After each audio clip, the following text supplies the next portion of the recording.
قاری القرہ زینت قرہ قاری محمد ایجاد قطاری صاحب وہ آئیں اور فیملی کورس کے 11ویں موضوع کا آغاز کریں۔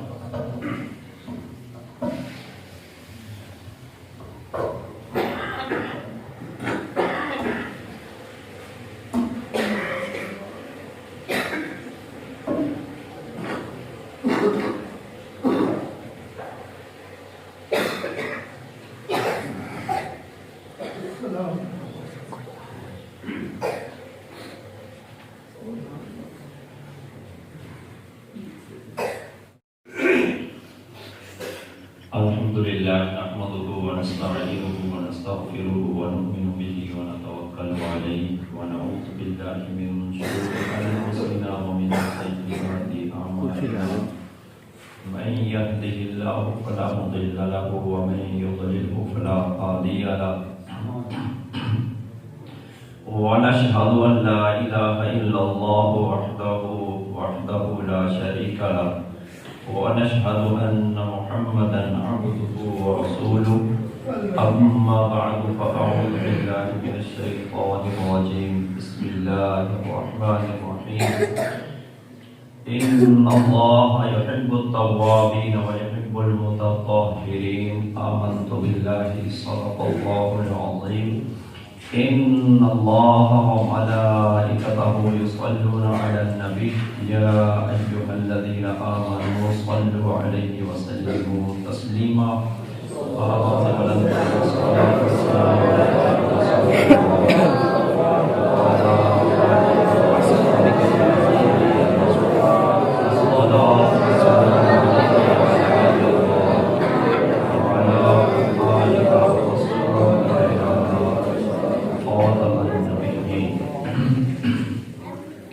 رب کائنات کا کروڑہا احسان کہ جس نے ہم سب کو اشرف المخلوقات پیدا فرمایا۔ اشرف المخلوقات پیدا فرمانے کے بعد رب کائنات کا کروڑہا احسان کہ جس نے ہم سب کو حضور پرنور شافع یوم النشور حضرت احمد مجتبی محمد مصطفیٰ صلی اللہ تعالی علیہ وسلم کا امتی پیدا فرمایا۔ آپ لوگ بہت خوش نصیب ہیں کہ آپ کی اس جامع مسجد کے اندر حضرت علامہ مولانا محمد بلال رضوی صاحب ان کے زیر سایہ یہ کورس چل رہا ہے اور آپ مستفیض ہو رہے ہیں۔ علم دین کی محفلیں یقیناً ایسی محفلیں ہوتی ہیں جو سیدھا ڈائریکٹ جنت کی طرف لے جاتی ہیں، اور صرف جنت میں جانا ہی نہیں بلکہ ایک مرتبہ ملتا ہے۔ مرتبہ کیا ملتا ہے؟ آقا علیہ الصلوۃ والسلام نے فرمایا یہ ایسی محفلیں ہیں جو سیکھتا سکھاتا مر جائے تو اس کو جو مرتبہ ملے گا وہ ملے گا جو بندہ ایک لڑتا لڑتا جہاد کے اندر شہید ہو جاتا ہے، وہ مرتبہ اس بندے کو بھی ملے گا۔ جو بندہ ایک علم دین کی محفل میں اٹھنے بیٹھنے والا ہو، سیکھنے سکھانے والا ہو، اس کے لیے تو پھر آقا علیہ الصلوۃ والسلام نے فرمایا سمندر کے اندر مچھلیاں بھی استغفار کرتی ہیں، دل کے اندر چونٹیاں بھی اس بندے کے لیے استغفار کرتی ہیں۔ تو یہ بڑی اچھی محفلیں ہوتی ہیں، آپ کی مسجد میں رونقیں لگی ہوئی ہیں، آپ سارے کے سارے مبارک کے مستحق ہیں۔ تو آج کا جو موضوع ہے، جو موضوع میں نے لیا ہے وہ ناپاکی اور ناپاکی کے مسائل۔ یہ سب سے زیادہ نوجوان نسلوں میں جنم لیے ہوئے ہیں، اور اس میں جو مین ٹاپک ہوگا وہ ہوگا نجاست غلیظہ اور خفیفہ، اس کے شرعی احکام وغیرہ اور یہ لگ جائے کیا کرنا چاہیے، اس کے متعلق انشاءاللہ زیادہ ڈسکس ہوگی۔ میں ایک کلاس میں پڑھا رہا تھا، کافی پرانی بات ہے، تو میں نے ایک بچے کے جیب میں موبائل دیکھا۔ موبائل کی ویسے تو پابندی تھی لیکن مجھے شک پڑا کہ اس بچے کے جیب کے اندر موبائل موجود ہے۔ میں نے اس کو بلایا، میں نے اس سے کہا کہ جیب میں جو چیز آپ کے ہے نا یہ باہر نکال دو۔ اس نے نکالا تو وہ موبائل نکلا، میں نے ہاتھ میں پکڑ لیا۔ میں نے کہا اس کو کھول لو۔ اس نے کھولا تو میں نے دیکھا کہ اس کے اندر ایک ویڈیو نکلی جو کہ نامناسب ویڈیو تھی، اور وہ لے کے مسجد کے اندر موبائل بیٹھا ہوا تھا۔ جب میں نے اس ویڈیو کو دیکھا میں نے فوراً بند کیا، اور پھر میں نے اس سے پوچھا کہ یہ کہاں سے آئی ہے۔ میں نے اس کا واٹس ایپ کھولا، واٹس ایپ کھولنے کے بعد وہ سامنے ویڈیو ایک نمبر آیا، جو اس کو سینڈ کرنے والا تھا وہ اس کا رشتہ دار ہی تھا جس نے اس کو سینڈ کی تھی، حفظ کا طالب علم تھا۔ میں نے اس کو بھی بلا لیا کلاس کے اندر۔ وہ اب جو لڑکا تھا وہ اچھا خاصا اثر و رسوخ والا تھا۔ وہ جب آیا تو میں نے اس سے بات کی، میں نے کہا کہ یہ آپ نے ویڈیو اس کے موبائل میں سینڈ کی ہے، حالانکہ پابندی بھی ہے، پھر اچھی بات بھی نہیں ہے، پھر اتنی غلیظ ویڈیو آپ نے سینڈ کی ہے تو یہ تو اچھی بات نہیں ہے۔ ہم ادھر دین سیکھنے سکھانے کے لیے بیٹھے ہوئے ہیں، اللہ پاک نے سعادت دی ہے، تو اس کے اندر یہ بات نہیں ہونی چاہیے۔ تو اس کو اس وقت نہ غصہ آ گیا اس بات کے اوپر کہ آپ نے اس کا موبائل کیوں پکڑا، تو کیوں دیکھی ویڈیو، تو کیوں یہ بات اس کو کیوں آپ نے ہائی لائٹ کی ہے۔ تو میں نے کہا بات صرف آپ اور میرے درمیان میں ہو رہی ہے، کل کو یہی بچہ امامت کے مصلی پہ کھڑا ہوگا اور آپ نے اسی کے پیچھے نماز ادا کرنی ہے۔ اس وقت آپ کے ذہن میں کیا بات ہوگی کہ ایک امام ایسا ہونا چاہیے، یہ ایک بندہ مسلمان میرا جنازہ آگے پڑھا ہے تو میرا دوست جنازہ پڑھنے والا ایسا دوست ہونا چاہیے جو میرا ایسا جنازہ پڑھ رہا ہے۔ تو اس کو میں نے سمجھایا، پھر وقت وہ پھر چلا گیا۔ ٹھیک اللہ پاک نے سعادت دی اس بچے کو، اس نے حفظ کمپلیٹ کر لیا۔ وہی بچہ امامت کے مصلی پہ کھڑا تھا، 2.5 سال کا عرصہ گزرا تھا، وہی جو اس کا پسند تھا وہ پیچھے کھڑا تھا اور اس کے پیچھے نماز ادا کر رہا تھا۔ 3-4 دن میں نے مسلسل اس کو آتے جاتے دیکھا کہ تراویح اس کے پیچھے ہی ادا کر رہا ہے۔ اس کے بعد میں نے اس کو پھر بٹھا لیا، میں نے کہا آج وہ یاد کرو وقت جب میں نے کہا تھا کہ یہ بچہ امام بنے گا اور تم اس کے پیچھے نماز ادا کرو گے، پھر تمہاری کیا کیفیت ہوگی کہ ایسے بچے کے پیچھے نماز پڑھنی ہے یا نہیں پڑھنی۔ جب اس نے یہ میری بات سنی تو اس کے آنکھوں میں آنسو آ گئے اور کہا کہ اس وقت مجھے اس بات کا نہیں پتہ چلا تھا، لیکن آج آپ نے میری آنکھیں کھول دی کہ یہ اس طرح نہیں ہونا چاہیے۔ یہ تو جتنا آگے پھیلاتے جائیں گے اتنا گناہ آگے پھیلتا جائے گا۔ مسلمان ہونے کے ناطے صبح سے لے کر شام تک، شام سے لے کر پھر آگے رات گئے، تاکہ اسلام پاکیزگی مانگتا ہے، صفائی مانگتا ہے، ہر معاملے میں صفائی مانگتا ہے۔ آپ کسی طرف آنکھیں دوڑاتے ہیں تو اس معاملے میں اسلام پاکیزگی مانگتا ہے، آپ چل کے جا رہے ہیں اس معاملے میں اسلام پاکیزگی مانگتا ہے، آپ کوئی چیز کھا رہے ہیں تو اس معاملے میں بھی پاکیزگی مانگتا ہے۔ پاکی ناپاکی اسلام کے اندر ہر مذہب کو دیکھیں سب سے بہترین اسلام کے اندر جتنی پاکی ناپاکی کی تھوڑی تھوڑی چیزوں کے بیمارے میں بھی صفائی کی تلقین کی گئی ہے، کسی مذہب میں اتنی نہیں ہے۔ تو انشاءاللہ ابھی آپ کو نجاست خفیفہ اور نجاست غلیظہ یہ بہت امپورٹنٹ چیزیں ہیں، اس کو ایک دفعہ اپنے سمجھ لی بآسانی میں سمجھاؤں گا تو اس میں آپ کو زندگی میں بہت ہی فائدہ ہوگا۔ عموماً دیکھا گیا ہے کہ کوئی ہمارے مسلمان ہو جاتا ہے یا نماز کا وقت آ جاتا ہے تو ہم عذر پیش کر دیتے ہیں کہ ہمارے جسم ناپاک ہے، ہمارے کپڑے ناپاک ہیں، ہم نہیں کر سکتے، یہ نہیں کر سکتے، ہمارا منہ ناپاک ہے، ہم یہ نہیں کر سکتے۔ تو مسلمان کو ایسا نہیں ہونا چاہیے، مسلمان کو ہر وقت مبلغ بھی ہونا چاہیے اور ہر وقت اس کا جسم، کپڑے، جگہ جہاں بیٹھا ہے، اٹھنا بیٹھنا وہ پاکیزہ ہونی چاہیے تاکہ وہ ہر وقت اللہ کی عبادات میں مصروف رہے۔ تو نجاست جو غلیظہ ہے، پہلے یہ چیزیں سمجھ لیں کہ کون کون سی نجاستیں ہوتی ہیں جو نجاستیں غلیظہ ہوتی ہیں۔ یہ ایک فہرست ہے، وہ فہرست آپ کو میں پیش کرتا ہوں، وہ فہرست سماعت فرما لیں۔ انسان کے بدن سے، یہ پہلی چیز ہے، انسان کے بدن سے جو ایسی چیز نکلے جس سے غسل یا وضو واجب ہو جائے، جسم سے کوئی بھی ایسی چیز نکلتی ہے، پیٹ خون وغیرہ کوئی بھی چیز نکلتی ہے جس سے غسل فرض ہو جائے یا وضو فرض ہو جائے، دوبارہ کرنا ضروری ہو جائے، اس کو کہتے ہیں نجاست غلیظہ۔ جیسے پاخانہ ہے، پیشاب ہے، بہتا ہوا خون ہے، پیپ ہے، منہ بھر کے الٹی جس کو کہتے ہیں، حیض و نفاس جو عورتوں کو خون آتا ہے، منی ہے، مزی ہے، شہوت منی ہے، دختی آنکھ جو بیماری کی وجہ سے آنکھ سے جو پانی نکلتا ہے، وہ جو ناف سے پانی درد کی وجہ سے نکلتا ہے، دودھ پیتے بچے کا پیشاب یا بچی ہو بچہ اس کا پیشاب کا خانہ، یہ انسان کے جسم سے جو چیزیں نکلتی ہیں یہ نجاست غلیظہ ہیں۔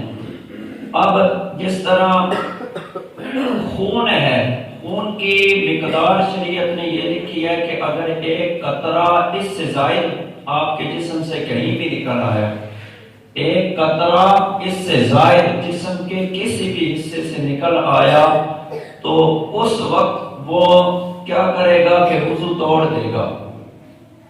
جسم کے کسی حصے سے بھی ایک قطرے سے زائد خون نکل آیا، وہ کیا کرے گا؟ وضو کو توڑ دے گا۔ اس طرح پیپ نکل آیا، اس کا بھی یہی ہوگا۔ اگر نکل آیا اس سے بھی، منہ کے اندر سے نکل آیا، آپ نے تھوک پھینکی، آپ کو پتا چلا کہ میں نے تھوک پھینکی ہے تو خون نکل آیا ہے، اب اس کے 2 معنی لیے جائیں گے۔ ایک، اگر آپ نے دیکھا ہے کہ اس جو تھوک ہے اس کا کلر سرخ ہو چکا ہے، لال کلر ہو چکا ہے، یہ خون تھوک کے اوپر حاوی ہو چکا ہے، پھر اس کا مطلب یہ ہوگا کہ یہ تھوک بھی ناپاک ہے اور یہ نجاست غلیظہ بھی ہے اور اس نے وضو بھی توڑ دیا ہے۔ اگر تھوک کا کلر سرخ ہو گیا، اگر زرد ہو گیا، خون نکلا، تھوڑی مقدار میں نکلا، اس کا جو کلر ہے وہ زرد ہے، اس سے پھر وضو نہیں ٹوٹے گا۔ اس کا یہ پتہ چلے گا یہ جو تھوک ہے یہ خون پہ حاوی ہے اور اس کا کلر زرد ہے، اس سے وضو نہیں ٹوٹے گا جب تک کہ وہ سرخ نہ ہو جائے۔ اسی طرح پھر کہہ آتی ہے، الٹی آتی ہے، جو منہ بھر کے کہہ آتی ہے، الٹی آتی ہے، یہ ناپاک بھی ہوتی ہے اور اس سے وضو بھی ٹوٹ جاتا ہے اور یہ کسی کپڑے پہ کپڑوں پہ لگ جائے، جسم پہ لگ جائے، اس کو ناپاک کر دیتی ہے۔ اسی طرح بعض لوگوں کا ذہن ہوتا ہے کہ یہ پہلے دن کا بچہ ہے، دودھ پیتا ہے تو اس کا پیشاب وغیرہ ناپاک نہیں ہے، چاہے پہلے دن کا ہی بچہ ہو، 5 دن کی پیدائش ہوئی ہو، جیسا بھی بچہ ہے، اس کا جو پیشاب ہوگا، خانہ ہوگا، یہ نجاست غلیظہ میں آئے گا۔ اسی طرح جو خشکی کے جانور ہیں، خواہ وہ حلال ہو یا حرام ہو، ان کا خون، مردار گوشت، چربی یہ حرام ہوتا ہے اور ناپاک ہوتا ہے۔ چاہے یہ عموماً ہمارا ذہن ہوتا ہے کہ قربانی کا جو ہم ذبح کر رہے ہیں تو یہ اس کا خون پاک ہوگا، پاک نہیں ہوتا۔ چاہے قربانی کا جانور ہو، چاہے جیسا بھی جانور ہو، ذبح کریں گے جو خون نکلے گا، انسانی ہو یا جانوروں کا، جس طرح کا بھی خون ہو، باہر نکل آیا، جسم پہ لگ گیا، کپڑوں پہ لگ گیا، وہ خون ناپاک ہے۔ اسی طرح حرام جو پائے ان کا جو پیشاب ہوتا ہے اور پاخانہ، جس طرح کتا، شیر، بلی وغیرہ، ان کا خچر، ہاتھی، سور وغیرہ، ان کا جو پیشاب اور پاخانہ ہے یہ نجاست غلیظہ ہے۔ جو حلال چوپائے ہیں ان کا جو پاخانہ ہے، جیسے گائے، بھینس، ان کا گوبر، بکری کی مینگیں وغیرہ، یہ بھی نجاست غلیظہ ہے۔ ایسے پرندے جو اونچے نہ اڑ سکتے ہوں، جس طرح مرغی ہے، بطخ وغیرہ ہے، تو ان کا جو پاخانہ ہے یہ ناپاک ہے۔ مزید چھپکلی یا گرگٹ کا خون، ہاتھی کی سونڈ کی رطوبت، شیر، کتے، چیتے اور دوسرے جو درندے چوپائے ہوتے ہیں، ان کا جو لعاب ہوتا ہے یہ نجاست غلیظہ ہوتی ہے۔ یہ جو فہرست میں نے پیش کی ہے یہ نجاست غلیظہ ہے۔ دوسری فہرست اب ہے نجاست خفیفہ کی، اس کی مثالیں سماعت فرما لیں۔ حلال چوپائے جن کا گوشت حلال ہے ان کا جو صرف پیشاب ہے، جس طرح گائے، بیل، بھینس، بکری، اونٹ وغیرہ کا جو پیشاب ہے یہ نجاست خفیفہ ہے۔ اس طرح گھوڑے کا جو پیشاب ہے یہ بھی نجاست خفیفہ ہے۔ ایسے حرام پرندے جو اونچے اڑتے ہیں اور ان کا گوشت نہیں کھایا جاتا، خواہ وہ شکاری ہوں یا نہیں، جیسے کوا، چیل، شترا وغیرہ، ان کی جو پیٹ ہوتی ہے، پیشاب ہوتا ہے، یہ نجاست خفیفہ ہے۔ یہ نجاست خفیفہ کی مثالیں ہیں۔ اب کپڑے پر لگ گیا نجاست خفیفہ، کتنی مقدار میں لگی نجاست غلیظہ یا خفیفہ، ان کا دھونا سنت ہے یا دھونا واجب ہے یا دھونا فرض ہے۔ جو ہوتی ہے نا نجاست غلیظہ، جن کا میں نے پہلے ذکر کیا ہے، خون لگ جائے یا پیشاب لگ جائے یا منہ بھر کے جو الٹی آئے وہ لگ جائے، پیپ لگ جائے، اشوب چشم کی بیماریاں، آنکھوں سے جو پانی آ رہا ہے وہ لگ جائے، یہ نجاست غلیظہ ہوتی ہیں۔ اس کی جو مقدار ہے نا وہ آسانی سمجھنے کے لیے وہ یہ ہے کہ ہاتھ کی ہتھیلی اس طرح کر لیں، اس میں آپ پانی ڈالیں، تھوڑا تھوڑا پانی ڈالتے جائیں گے، ایک وقت آئے گا کہ ایک باؤنڈری بن جائے گی، پانی کی باؤنڈری بن جائے گی۔ اس کے بعد اگر ایک قطرہ بھی ڈالیں گے تو وہ پانی نیچے گر جائے گا، وہ آخری آپ کی باؤنڈری بن گئی ہے۔ یہ جتنی جگہ اس پانی نے ہتھیلی میں گھیر لی ہے نا، جتنی ہتھیلی میں جگہ گھیر لی ہے، اس مقدار سے کم اگر لگی ہوئی ہے نجاست غلیظہ، پھر دھونا سنت ہے۔ پھر دھونا کیا ہے؟ سنت ہے۔ اور اس کا حکم نماز کا یہ ہے کہ اگر آپ نے پڑھ لیا تو آپ کی نماز ہو گئی ہے۔ اگر آپ اس نماز کی دوہرائی کر لیتے ہیں تو بہتر ہے۔ اگر آپ نے نماز پڑھ لی تو ہوگی، اگر اتنی مقدار میں لگی ہوئی ہے تو پھر دھونا واجب ہو جاتا ہے، پھر جب تک دھوئیں گے نہیں اس وقت تک نماز نہیں ہوگی۔ اگر اس سے زائد لگی ہوئی ہے پھر دھونا فرض ہے، پھر ہر حال میں آپ اس کو دھوئیں گے۔ اگر اس مقدار سے کم ہے تو پھر دھونا کیا ہوگا؟ سنت ہے۔ اتنی مقدار میں لگی ہوئی ہے نجاست غلیظہ تو پھر کیا ہوگا؟ دھونا واجب ہو جائے گا۔ اگر اس سے زائد لگی ہوئی ہے نجاست غلیظہ تو پھر دھونا فرض ہو جائے گا۔ اسی طرح نجاست خفیفہ جو میں نے بھینس کا پیشاب، گھوڑے کا پیشاب وغیرہ جو بتایا ہے، یہ اگر لگ جائے اس کو نجاست خفیفہ کہتے ہیں۔ اس کی اب مقدار یہ ہوگی کہ ایک عضو کے اوپر آپ کی یہ لگ گئی ہے، یعنی کہ یہ ایک ہاتھ ہے، یہ ایک عضو ہے، اس پہ نجاست خفیفہ لگ گئی ہے۔ اب کیا کریں گے کہ اس کے 4 حصے کریں گے، اس کے 4 حصے کریں گے۔ جو ایک حصہ ہوگا نا اس سے کم لگی ہوئی ہے تو پھر دھونا سنت ہے۔ اگر ایک حصہ میں مکمل لگی ہوئی ہے پھر اس کو دھونا واجب ہے۔ ایک حصے سے زائد میں نجاست خفیفہ لگی ہوئی ہے پھر دھونا اس کا فرض میں آ جاتا ہے۔ آستین پہ لگی ہوئی ہے، آستین کے 4 حصے کر لیں۔ اب ایک حصہ اس سے کم ہے تو دھونا سنت، اس ایک حصے کے برابر لگی ہوئی ہے واجب، زائد لگی ہوئی ہے تو پھر دھونا فرض ہو جائے گا۔ یہ حصوں پہ تقسیم کر دیا گیا نجاست خفیفہ۔ اب ان دونوں کا حکم نجاست غلیظہ اور خفیفہ، ان میں سے ایک قطرہ بھی نجاست غلیظہ ہو یا خفیفہ ہو، ان کا حکم یہ ہے کہ ایک قطرہ بھی اگر کسی دودھ میں، پانی میں، کسی میں گر گیا تو وہ ساری کی ساری ناپاک کر دے گی۔ اس کا یہ بھی ایک حکم ہے۔ اب اس میں یہ بھی ایک سوال آتا ہے کہ اگر نجاست غلیظہ یا خفیفہ لگی ہوئی ہے تو آپ نے اس کو ہلکا جان لیا ہے، آپ کہتے ہیں کوئی نہیں لگی ہوئی ہے تو میں نماز پڑھ ہی لیتا ہوں، تو علماء کرام کہتے ہیں کہ اس چیز کو ہلکا جان کے آپ کہتے ہیں کہ کوئی نہیں نماز پڑھ لیتے ہیں تو یہ کفر ہے۔ آپ نے ناپاکی کی حالت میں اللہ پاک کی نماز والی عبادت کی، سجدہ نماز والا کیا، تو علماء کرام یہ کفر کی طرف لے جاتے ہیں کہ اس بندے نے سمجھا نہیں ہے کہ عبادات کیا چیز ہوتی ہیں۔ تو اسی طرح اس میں ناپاکی کے علامات میں ایک اور بھی چیز سامنے آتی ہے جو سامنے ہمارے اب دیکھی جا رہی ہے کہ جب ہم مسجد میں داخل ہوتے ہیں تو ہم کیا کرتے ہیں کہ جوتے اٹھا کے مسجد کے جو عین زین ہے اس کے اندر رکھ دیتے ہیں، جو عین مسجد ہوتی ہے، یا ایسی چیز لے کے آ جاتے ہیں جس سے بدبو آ رہی ہوتی ہے۔ مسجد کے اندر بدبودار چاہے آپ کا رومال ہے، چاہے جرابیں ہیں، چاہے جوتے ہیں، چاہے ٹوپی ہے، چاہے امامہ ہے، چاہے کپڑے ہیں، چاہے بنیان ہے، کوئی بھی چیز ہے جس سے بدبو آ رہی ہے لیکن ہے پاکیزہ ناپاک نہیں لیکن بدبو آ رہی ہے، تو اس چیز کو بھی مسجد میں لے آنا حرام ہے۔ عموماً سردیوں میں ہم نے جرابیں شوز ڈالے ہوئے ہوتے ہیں تو سارا دن ڈالے رکھتے ہیں، تو جب نماز کا وقت آتا ہے تو ہم اتارتے ہیں، ہم اتار کے مسجد میں داخل ہوتے ہیں، اس میں بدبو آ رہی ہوتی ہے۔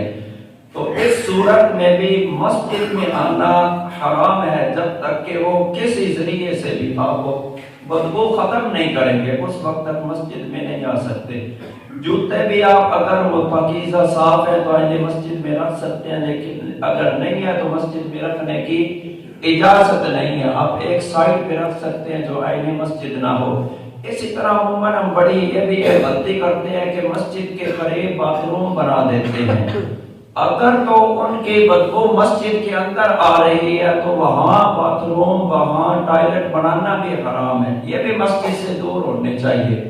گویا کہ مسجد کے اندر ایسی چیز جس سے بدبو پیدا ہوتی ہے وہ مسجد میں لے آنا، اس چیز کا مسجد میں اہتمام کرنا، یہ سارا کا سارا حرام ہے۔ ایک اور چیز عموماً آج کے معاشرے میں عموماً بہت زیادہ چلی ہوئی ہے تو ہم اس پہ توجہ نہیں دیتے ہیں، یہ فاسٹ فوڈ ہم کھاتے ہیں، زیادہ بوتلیں پیتے ہیں، زیادہ ہم کھاتے پیتے ہیں تو ایک بیماری لگ جاتی ہے جس کا نام ہے گندا دہنے کی بیماری۔ وہ کیا چیز ہوتی ہے؟ وہ یہ ہوتی ہے کہ زیادہ کھانے کی وجہ سے نا منہ سے مسلسل بدبو آنا شروع ہو جاتی ہے، مسلسل خود اپنے آپ کو اتنی محسوس نہیں ہوتی لیکن ساتھ والا بندہ محسوس کر لیتا ہے کہ اس کے منہ سے بدبو آ رہی ہے۔ اب ایسا بندہ جس کے منہ سے بدبو آ رہی ہے وہ اس وقت تک مسجد میں داخل نہیں ہو سکتا جب تک کہ وہ اس کی بدبو ختم نہ ہو جائے۔ اب اس بدبو کو ختم کرنے کے لیے چاہے اس کا ایک ہفتہ لگ گیا، ایک مہینہ لگ گیا، ایک سال لگ گیا، جب تک کہ وہ اس کی بدبو ختم نہیں ہوگی اس وقت تک وہ مسجد میں داخل نہیں ہو سکتا۔ اب آپ کا وہ کپڑے وغیرہ یا جوتے وغیرہ یا جو کچھ بھی ہے وہ ناپاک ہو چکا ہے تو آپ نے اس کو پاک کرنا ہے۔ آپ کو مثال کے طور پہ رات کو سوئے ہیں، احتلام ہو گیا ہے، اب احتلام کا حکم یہ ہے کہ اگر ایک قطرہ بھی لگا ہوا ہے کپڑوں سے تو اس کو پھر پتہ چل جائے گا یہ احتلام ہوا، پھر غسل واجب ہو جاتا ہے، ضروری ہو جاتا ہے۔ تو اب کیا ہو گیا کہ کپڑے، ایک تو یہ رات کو سونے کا یہ بھی مسئلہ سماعت فرما لیں، ہم عموماً یہ ٹراؤزر وغیرہ یا اس طرح کے کپڑے پہن کے سوتے ہیں تو سوئیں تو پتہ ہی نہیں چلا کہ اگر احتلام ہوا ہے تو قطرہ گرا ہے تو کہاں گرا ہے، کس جگہ گرا ہے، یہ پتہ ہی نہیں چلتا۔ ایسے کپڑے پہن کے سونا جائز نہیں ہے۔ ایسے کپڑے جس پہ ایک چھوٹا سا قطرہ بھی گر جائے اور نشان بن جائے رات کو، ایسے کپڑے پہن کے سونا چاہیے تاکہ صبح اٹھیں بآسانی، اگر رات کو مسئلہ بنے تو پتہ چل جائے کہ یہ رات مسئلہ پیش آیا اور آپ اس کی تصدیق کر سکیں۔ عموماً پھر یہ ہوتا ہے کہ ہم ناپاک کپڑے ہی پہن کے سو جاتے ہیں، پتہ کو نہیں ہوتا، پھر رات پسینہ آ جاتا ہے۔ اب رات جب پسینہ آیا وہ جو ناپاک کپڑے ہیں وہ پسینے سے ٹچ کرتے ہیں، پھر جسم ناپاک ہو جاتا ہے، اور جتنا جسم ناپاک ہو گیا اب اس کو دوبارہ سے دھونا یہ پھر واجب ہو گیا، جتنے پہ وہ نجاست، سارا غسل تو نہیں